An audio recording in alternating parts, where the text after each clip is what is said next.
ఎంత తిడితే అంత డబ్బులిస్తారు. ఆవిడ నిజంగా ఇష్టమై ఎళ్ళుండదు జనసేనలోకి. కేవలం ఏదంటే వైసీపీ తరపున కోవర్ట్ తరపునెళ్ళి అక్కడ విషయాలన్నీ తెలుసుకుని వెంటనే బయటకొచ్చిన తర్వాత ఆ లొసుగులన్నీ ఇక్కడ బయటకొచ్చి మాట్లాడుతుందేమో గానీ, ఏదేమైనా సరే రజనీ గారు మీకొక విలువుంది.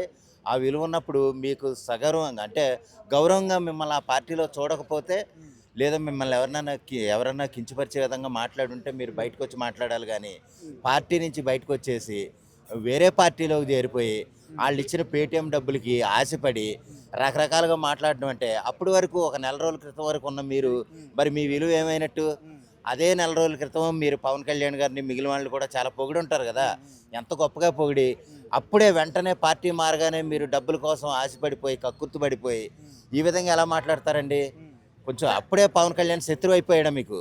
సార్ ఇంకోటేంటంటే ఇప్పుడు రీసెంట్‌గా కళ్యాణ్ గారికి సర్జరీ అయింది గదా! హ్మ్. సో, అది గూడా అసలు సర్జరీ జరగలేదు. అది ఐసీయూ గాదు ఏసీ రూమ్ అని జెప్పేసి ఇట్లా ఇండైరెక్ట్‌గా మాట్లాడుతున్నారు. హ్మ్. సో, అసలు ఇట్లా ఎందుకంటున్నారనుకోవచ్చు? ఆవిడేంటంటేనండి ఇప్పుడు ఒక ఒక ఏదైనా డ్రామాలో ఉందనుకోండి, ఒక కుక్క వేషం ఎత్తే మొరగాలి.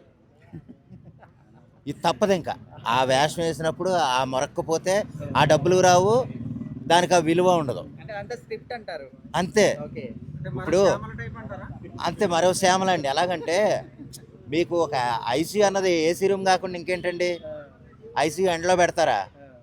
లేపోతే రోడ్డు పక్కన పెడతారా? లేపోతే రేకుల షెడ్‌లో పెడతారా? ఐసీయూ అనేది ఏసీ రూమ్‌లోనే ఉంటది. హ్మ్.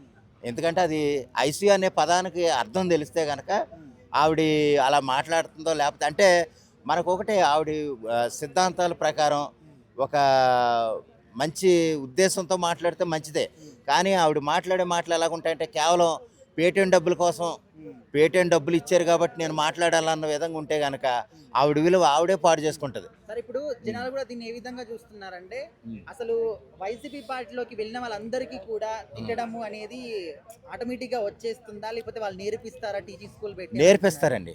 నేర్పిస్తారు. ఎంత తిడితే అంత డబ్బులిస్తారు. మీకు ఈ మాట ఎలాగంటే వాసిరెడ్డి పద్మ గారే స్వయంగా చెప్పారు. అవునవును. మాకో స్క్రిప్ట్ స్క్రిప్ట్ ఇస్తారండి. ఇస్తారు అని ఆ జెప్పేసి. స్క్రిప్ట్ ఇచ్చిన ప్రకారం మేము మాట్లాడాలి. మేము చెప్పారు. మాట్లాడకపోతే మాకు హై లెవెల్ వార్నింగ్‌లు కూడా వస్తాయి. అవును. మాకు సజ్జల రామకృష్ణారెడ్డి గారి నుంచి ఇంకా రకరకాల వాళ్ళ నుంచి కూడా హ్మ్. మాకు వార్నింగ్‌లొస్తాయి. హ్మ్. మేము ఎంత మాట్లాడితే అంత డబ్బులొస్తాయి. హ్మ్. అందువల్ల ఏంటంటే మేము మాట్లాడుతూ ఉండాలి. కేవలం డబ్బుల కోసం కక్కుర్తి పడేవాళ్ళు మాత్రమే ఆ పార్టీలోకెళ్తారు. హ్మ్. అది ఆళ్ళకి విలువలు గాని, హ్మ్. విశ్వసనీయత గాని ఉండవు. అంటే కొడాలి నాని అనే అతను ఎంత సభ్యతగా ఉండి, హ్మ్. ఎంత గౌరవంగా ఉండేవాడో వెంటనే పార్టీ మారగానే ఏమైంది? ఒక బండబూతులు తిట్టి హ్మ్. ఉన్న హోదా, హుందాతనం అన్నీ పోగొట్టుకున్నాడు.